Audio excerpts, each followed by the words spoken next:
Hello students.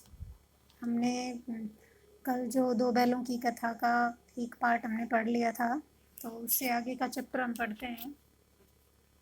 हमने पढ़ा था कि जो दोनों बैलों को कांजी होस में बंद कर दिया गया था। तो कांजी होस किसे कहते हैं बेटा? कांजी होस जिसमें लावारिस पशुओं को बंद कर दिया जाता है, और यदि कोई मालिक उन पशुओं का मालिक उन्हें लेने के लिए आता है तो उन्हें छोड़ दिया जाता है। अगर कोई भी उन्हें लेने के लिए नहीं आता, लावारिस वो रहते हैं, तो उन्हें बेच दिया जाता है, नीलाम कर दिया जाता है। तो ऐसे कांजी होस में उन्हें बंद कर दिया गया। दोनों मित्रों को जीवन में पहली बार ऐसा साबिका पड़ा था। साबिका मतलब दुख होता है, दुख। ऐसा साबिका पड़ा था कि दिन बीत गया लेकिन खाने को एक दिन का भी नहीं मिला था। उस कांजी होस में बहुत सी भैंसें थी, बकरियां थी, घोड़े थे, और भी बहुत सारे लावारिस पशु बंद थे, लेकिन किसी को भी खाना नहीं दिया जाता था। तो हार कर जो दोनों मित्र हैं उन्होंने मिट्टी चाटनी शुरू कर दी, लेकिन खाना उन्हें नहीं मिला। हीरा ने कहा, अब मुझसे नहीं रहा जाता। ठीक है, तो मोती कह रहा है कि इतनी जल्दी हिम्मत न हारो भाई, भागने का कोई उपाय निकालो। वो दोनों भागने का उपाय निकालते हैं। क्या उपाय निकालते हैं? सोचते हैं कि दीवार तोड़ डालें। दोनों सोचते हैं दीवार तोड़ डालें, लेकिन बाड़े की दीवार कच्ची थी। हीरा मजबूत तो था ही, उसने अपने नुकीले सींगों से दीवार में गड़ाना शुरू कर दिया। उनका साहस थोड़ा थोड़ा बढ़ा। ठीक है, दौड़ दौड़ कर दोनों दीवार पर चोटें करने लगे, और मोती ने पड़े पड़े कहा कि मार खाई, आखिर मार खाई। यानी जैसे ही वो दीवार पर चोट मार रहे थे, तो कांजी होस का चौकीदार लालटेन लेकर जानवरों की हाजिरी लेने आ जाता है। जैसे हम क्लास में अटेंडेंस लेते हैं कि कोई स्टूडेंट हाजिर है या गैर हाजिर है, उपस्थित अनुपस्थित है, ऐसा जानने के लिए। तो उसमें जो चौकीदार है कांजी होस का, वो ये देखने के लिए आता है कि कोई पशु वहाँ से भाग तो नहीं गया है। वह मोती को, हीरा को दीवार को तोड़ते हुए देखता है, तो उनको मारता है। ठीक है, तो मोती पड़े पड़े कहता है हीरा से कि मार खाई नहीं, लेकिन हीरा है वो अभी जोश में है। कहता है कि कुछ परवाह नहीं, यूं तो मरना ही है। सोचो दीवार खुद जाती तो कितनी जानें बच जाती। यानी अगर दीवार टूट जाती तो उसके अंदर कितने ही भाई यहाँ बंद हैं, ऐसा सोच रहा था। जितने जानवर बंद हैं वो सारे बाहर निकल जाते। उसके चौकीदार के जाने के बाद मोती ने भी दीवार पर उसी जगह पर सींग मारा। थोड़ी सी मिट्टी निकली। उसके बाद धीरे धीरे दोनों ने 2 घंटे तक जोर जोर आजमाई की, और दीवार ऊपर से लगभग एक हाथ गिर गई। उसने दूनी शक्ति के साथ धक्का मारा और आधी दीवार गिर पड़ी। दीवार का गिरना ही था कि अधमरे पड़े हुए जो जानवर थे वह सभी चेत उठे। घोड़ियाँ, बकरियाँ, भैंसे सारे सरपट दीवार गिरते ही भागने लगे, लेकिन गधे जो कि त्यों खड़े थे। हीरा ने पूछा, तुम दोनों क्यों नहीं भाग जाते? गधे ने कहा, जो कहीं फिर पकड़ लिए गए तो क्या खर्च है, अभी तो भागने का अवसर है। मोती कहता है, भाग चलो, हमें तो डर लगता है। गधे जो, जैसा कि लेखक ने पहले ही बताया कि गधे जो है वो मूर्ख होते हैं और बहुत ही सीधे होते हैं, उन्हें डर होता है। तो यही इस बात इसमें बताई गई है। आधी रात के ऊपर जा चुकी थी। दोनों गधे अभी तक सोच रहे थे कि भागे या नहीं। मोती अपने मित्र की रस्सी तोड़ने में लगा हुआ था। अब वह हार गया। हीरा ने कहा, तुम जाओ, मुझे यहाँ पड़ा रहने दो, शायद कहीं भेंट हो जाए।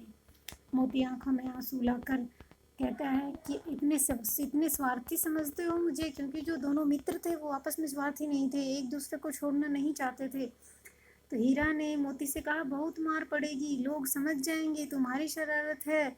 मोती गर्व से बोला, कोई बात नहीं, जिस अपराध के लिए तुम्हारे गले में बंधन पड़ा उसके लिए अगर मुझे मार पड़े तो उसकी कोई चिंता नहीं है। यह कहते हुए मोती ने दोनों गधों को सींगों से मार मार कर बाड़े से बाहर निकाला और अपने बंधु के पास जाकर सो गया, अर्थात हीरा के पास जाकर सो गया। भोर होते ही, जैसे ही सुबह हुई, मुंशी और चौकीदार अन्य कर्मचारियों के साथ आते हैं वहाँ पर, और मोती की खूब मरम्मत होती है। उसे भी मोटी रस्सी से बांध दिया जाता है। इसी तरह 1 सप्ताह तक दोनों मित्र वहाँ बंधे हुए पड़े रहते हैं। दिन एक दिन बाड़े के सामने डुग्गी बजने लगी। दोपहर होते होते 50-60 आदमी जमा हो गए। इसका अर्थ था कि बाड़े में जो पशु थे उनकी नीलामी होनी शुरू हो गई थी उस समय। तो एक जो डढ़ियल आदमी, डढ़ियल होता है दाढ़ीवान, जिसकी बड़ी बड़ी दाढ़ी होती है, उसे कहते हैं डढ़ियल आदमी। उसकी आंखें लाल थी, मुद्रा अत्यंत कठोर थी। दोनों मित्रों ने कूलों से उंगली गोदकर मुंशी जी से बातें करने लगा। उसका चेहरा देखकर अंतर्ज्ञान मित्रों के दिल कांप उठे। यानी दोनों जो हीरा और मोती थे उनके दिल कांप उठे। उन्होंने सोचा कि अब इस कसाई के हाथों हमें बेच देगा। हीरा ने कहा, गया के घर से नाहक भागे, अब जान नहीं बचेगी। कि गया के घर से तो भाग गए, इससे अच्छा तो गया ही था, अब तो हमारी जान भी नहीं बचेगी, ऐसा वे सोच रहे थे। लेकिन भगवान के लिए हमारा मरना जीना दोनों बराबर है। चलो अच्छा ही है, कुछ दिन उसके पास तो रहेंगे।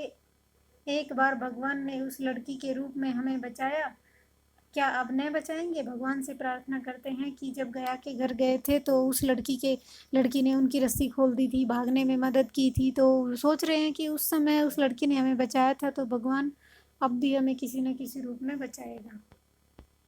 नीलाम हो जाने के बाद दोनों मित्र उस दड़ियल के साथ चले। दोनों की बोटी बोटी कांप रही थी। बेचारे पांव तक न उठा सकते थे, पर भय के मारे गिरते पड़ते भागे जाते थे, क्योंकि जरा भी चाल धीमी होती तो जोर से डंडा पड़ता था।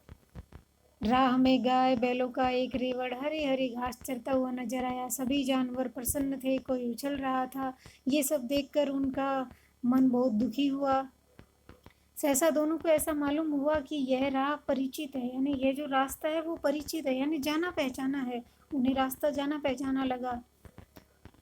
और धीरे ही प्रतिक्षण, यानी उसी ही धीरे धीरे जैसे उन्हें रास्ता जाना पहचाना लगा, उनकी चाल जो है वो तेज होती चली गई। और जैसे ही चाल तेज होती चली गई तो मोती ने कहा, हमारा घर नगीच आ गया। नगीच मतलब नज़दीक, निकट, पास आ गया है। हीरा बोला, भगवान की दया है, मैं तो अब घर भागता हूँ, यह जाने देगा, इसे मैं मार गिराता हूँ। नहीं नहीं, दौड़कर थान पर चलो, वहाँ से हम आगे नहीं जाएंगे। दोनों उन्मत्त होकर बछड़ों की भांति खुलेल करते हुए घर की ओर दौड़े। यह हमारा थान है। दोनों दौड़कर अपने थान पर आए। दड़ियल भी पीछे पीछे दौड़ा चला आया। झूरी द्वार पर बैठा धूप खा रहा था। बैलों को देखते ही दौड़ा उन्हें बारी बारी गले लगाने लगा। मित्रों की आंखों में आनंद के आंसू बहने लगे और झूरी के हाथ को चाटने लगे, अर्थात अपने मालिक को देखकर बहुत खुश हुए। और अपने मालिक, उसका मालिक भी बैलों को देखकर बहुत खुश हुआ। ये जैसा ही देखा तो दड़ियल आदमी जो उन्हें खरीद कर लाया था, उसने जाकर उनकी रस्सी पकड़ ली। झूरी ने कहा, ये मेरे बैल हैं। लेकिन दड़ियल ने कहा कि मैं तो नीलाम करवा के लेकर आया हूँ इनको, ये तुम्हारे बैल कैसे हो सकते हैं? मैं तो समझा हूँ चुराए लिए आते हो, चुपके से चले जाओ, मेरे बैल हैं, मैं बेचूंगा तो बिकेंगे। किसी को मेरे नीलाम करने का कोई अख्तियार नहीं है, कोई हक नहीं है। झूरी उन्हें ऐसा कहता है। घड़ियल जो है वो झल्लाकर जबरदस्ती लेने जाता है, लेकिन उसी वक्त मोती ने सींग चलाया। घड़ियल पीछे हट गया, मोती ने पीछा किया, घड़ियल भागा।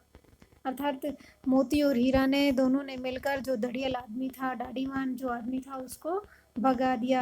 आखिर में जो घड़ियल आदमी है वो हार कर चला गया और मोती और हीरा वापस अपने थान पर आ गए। कुछ ही देर में उनकी नांदों में खली, चोकर, दाना सब डाल दिया गया। झूरी खड़ा होकर उन्हें सहला रहा था। लड़के तमाशा देख रहे थे। सारे गांव में ऊंचा सा मालूम हो रहा था और उसी समय मालकिन ने दोनों के माथे चूम लिए। तो ये थी दो बैलों की कथा। इसमें आपने समझा और इसको अच्छे से पढ़ना है। धन्यवाद।